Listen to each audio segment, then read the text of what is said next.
अगर कोई एंटिटी की बैलेंस शीट में डेट है, लोन है, डिबेंचर वगैरह है इशू किया हुआ, तो उसका कॉस्ट ऑफ डेट कैसे निकलता है? देखिए, कंपनी अगर इंटरेस्ट पे करेगी तो इंटरेस्ट को P&L में डेबिट करके उसका टैक्स का डिडक्शन जरूर लेगी।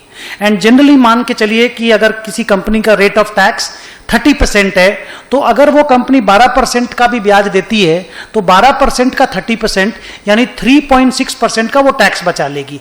तो इफेक्टिवली उसका जो केडी होगा that will be 12 into 1 minus 0.3 that is 30%। So effectively it will B 8.4%। तो भले आप पेमेंट 12% कर रहे हो डिबेंचर होल्डर लोगों को, बट इनकम टैक्स का saving plays a very important role so far as interest payment is concerned, and therefore your effective cost of debt comes down to 8.4%।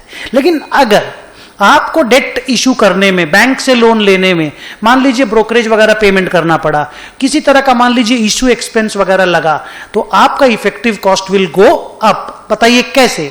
ऐसे कि अगर आप 100 रुपया का लोन ले रहे हैं और आपका 4 रुपया का खर्चा पड़ गया, तो आपके घर में तो 96 ही आया, लेकिन आप इंटरेस्ट तो पूरे 100 पे दोगे क्योंकि लोन तो 100 रुपीज का है। तो आप 100 रुपीज पे इंटरेस्ट दोगे, लेकिन आप 96 रुपीज बिजनेस में यूज करोगे, तो इफेक्टिवली 96 रुपीज पे आप वो 8.4% दे रहे हैं। से ऑल अदर फिगर का पैरामीटर हम सेम ले रहे हैं, तो आप 96 रुपीज का पैसा यूज करके 12% यानी 12 रुपया ब्याज देके 30% बचा रहे हैं, 8 रुपया 40 पैसा दे रहे हैं।